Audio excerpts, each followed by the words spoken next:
nama saya Gesri Anto Sitanggang dengan NIM 202101037. Pada kesempatan kali ini saya akan membahas tentang dimensi penting yang mendasari pilihan rekrutmen strategis. Karyawan adalah aset paling berharga bagi perusahaan karena mereka bertanggung jawab atas keberhasilan dan juga kegagalan perusahaan. Sulit bagi manajer untuk mencari tahu karyawan yang tepat dan menempatkan mereka pada pekerjaan yang tepat. Proses rekrutmen membantu memburu karyawan yang terbaik dari daftar kandidat. Untuk itu, dua dimensi penting yang mendasari sumber tenaga kerja, yaitu sumber internal dan juga sumber eksternal. Yang pertama, sumber internal. Rekrutmen berusaha untuk mengisi lowongan pekerjaan dengan orang-orang yang sudah bekerja untuk organisasi. Orang-orang ini memiliki catatan kinerja dan sudah berkomitmen untuk menjalin hubungan dengan organisasi. Karena banyak yang diketahui tentang motivasi dan keterampilan karyawan saat ini, risiko yang terkait dengan perekrutan internal relatif rendah. Contoh umum dari sumber internal adalah organisasi melihat karyawan saat ini untuk mengidentifikasi orang-orang yang dapat mengisi tugas internasional. Orang-orang yang mengisi tugas-tugas ini kadang-kadang disebut sebagai ekspatriat, yaitu pindah ke negara asing untuk mengambil tugas karyawan yang akan berlangsung selama beberapa tahun. Penugasan semacam ini membantu organisasi memanfaatkan keterampilan dan juga keahlian bagi orang-orang yang sudah bekerja untuk perusahaan dengan lebih baik. Karyawan yang berperan sebagai ekspatriat juga mengembangkan keterampilan baru yang dapat mengembangkan mereka dalam tugas masa depan mereka. Yang kedua, sumber eksternal. Rekrutmen berusaha untuk mengisi lowongan pekerjaan dengan orang-orang di luar organisasi. Sumber utama perekrutan adalah organisasi luar. Contoh ekstrim dari sumber eksternal terjadi ketika organisasi tidak benar-benar mempekerjakan orang untuk mengisi posisi. Misalnya, posisi dapat diisi oleh pekerja sementara, di mana orang-orang yang benar-benar dipekerjakan oleh agen kepegawaian luar dengan jangka waktu yang singkat. Ini membuatnya lebih mudah untuk menyesuaikan ukuran tenaga kerja untuk memenuhi peningkatan atau penurunan permintaan akan produk atau layanan.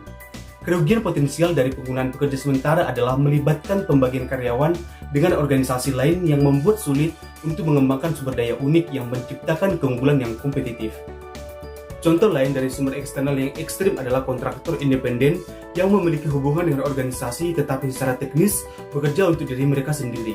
Pekerja sementara dan kontraktor independen adalah contoh pekerja kontingen, di mana orang-orang yang bekerja tanpa kontrak implisit atau eksplisit untuk melanjutkan pekerjaan yang tidak diharuskan bekerja dalam jumlah jam minimum.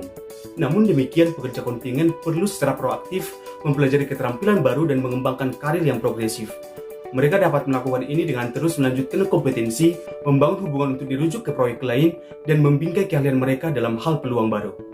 Selanjutnya, perbedaan rekrutmen internal dan juga eksternal. Yang pertama, dasar perbandingan dari definisi, di mana rekrutmen internal merekrut kandidat dari mereka yang sudah bekerja di dalam organisasi, sedangkan rekrutmen eksternal merekrut kandidat di luar organisasi.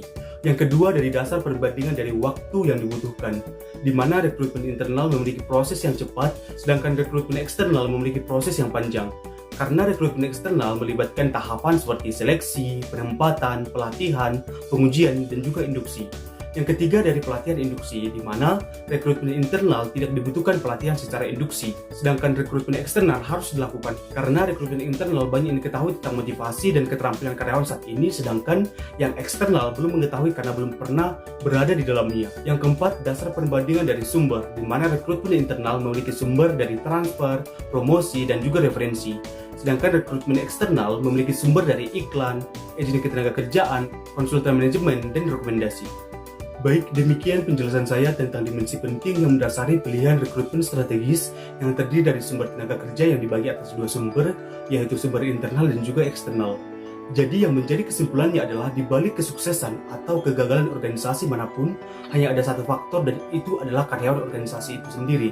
Jika mereka bekerja dengan upaya penuh mereka, maka organisasi akan bangkit. Mencari tahu karyawan terbaik adalah tugas yang sangat sulit. Kita tidak bisa mengatakan metode mana yang baik, tetapi itu tergantung pada keadaan. Jika suatu organisasi memiliki basis karyawan yang baik, maka ia dapat memilih karyawan untuk posisi kosong dari dalam organisasi. Namun jika tidak ada karyawan yang paling cocok dengan posisi itu, maka ia dapat menggunakan sumber eksternal untuk pemasok personel. Saya Gesri Anto Sitanggang pamit undur diri, sampai jumpa kembali.